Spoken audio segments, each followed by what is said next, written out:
বর্ষার এই রিমঝিম ধারায় কদম ও কেয়ার মিষ্টি শুভেচ্ছা জানিয়ে শুরু করছি আজকের রেসিপি। আসসালামু আলাইকুম, আমি জান্নাত। তোমরা সবাই দেখছো জিএসএম কুকিং স্টুডিও।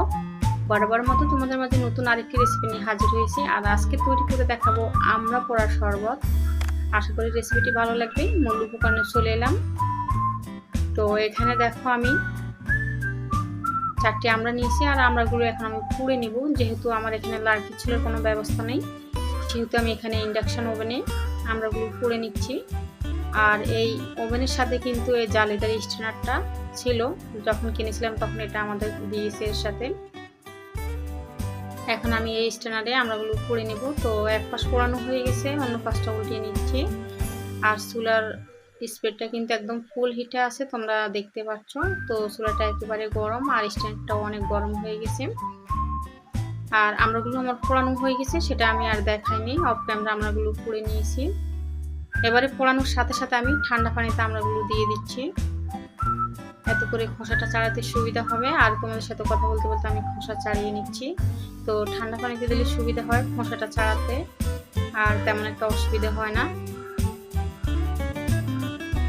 আমরা তো অনেক রকম শরবত তৈরি করে খাই, তো এই আমড়া পুড়িয়ে শরবত তৈরি করে একবার খাবে, ভীষণ মজাদার হয়, ভীষণ ইউনিক আর মজাদার একটি রেসিপি। এখন কিন্তু আমড়ার সিজন, আর বাজারে কিন্তু অ্যাভেলেবেল আমড়া পাওয়া যায়। তো খুব সহজেই এই আমড়া পোড়া শরবতটি তৈরি করে নিতে পারো। আর চাইলে কিন্তু তোমরা সিদ্ধ করে ওই আমড়া পোড়া শরবতটা তৈরি করতে পারো। তবে সেক্ষেত্রে একটি কথা বলে রাখা ভালো, তোমরা কিন্তু পোড়ার স্বাদটা সিদ্ধতে পাবে না। যদি বেশি স্বাদ করতে চাও তাহলে কিন্তু আমড়াটা পুড়িয়ে নেবে। আর এখন আমি আমড়াগুলোকে চামচ দিয়ে আটি থেকে ছাড়িয়ে নিচ্ছি। তো ছাড়ানো হয়ে গেছে। এবার আমি একটি মিক্সার জার নিলাম। আর খেয়াল রাখতে হবে আমড়াগুলো যাতে ভালোভাবে পুড়ে যায়, সিদ্ধ হয়ে যায় ভেতর থেকে, তাহলে কিন্তু ছাড়াতে সুবিধা হবে। এবার আমি দিয়ে দিচ্ছি 1 মুঠো পুদিনা পাতা, আর এখানে 1 ইঞ্চি পরিমাণে আদা স্লাইস করে কেটে নিয়েছি অফ ক্যামেরা খোসা ছাড়িয়ে। এখন আমি একটু পানি দিয়ে দিচ্ছি, নর্মাল পানি। এবার আমি পেস্ট করে নেব। তো পেস্ট করা হয়ে গেছে, এবারে ছেঁকে নিচ্ছি। আর পুদিনা পাতা আর আমড়াটা মিলে একদম ঘন হয়ে গেছে। তো ছাঁকতে একটু অসুবিধা হচ্ছে, এটা একটু ধৈর্য ধরে করতে হবে। আর চাইলে কিন্তু পানি দিয়ে পাতলা করে নিতে পারো। তো ছেঁকে নিচ্ছি, ভীষণ মজাদার একটি শরবত। এবার দেখো এখানে আমি চিনি দিয়ে দিচ্ছি। তো 1 গ্লাস শরবতের জন্য 1 টেবিল চামচ চিনি দিলাম। তোমরা তোমাদের পরিমাণ বুঝে পছন্দ মতো চিনিটা দিবে। এখানে দিচ্ছি সামান্য পরিমাণে একটু বিট লবণ।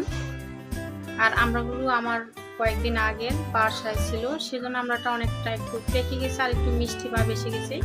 সেজন্য যাতে টকের ব্যালেন্সটা বজায় থাকে একটু লেবুর রস দিলাম। আর লেবুর রস দিলে শরবতের কালারটাও খুব সুন্দর আসে।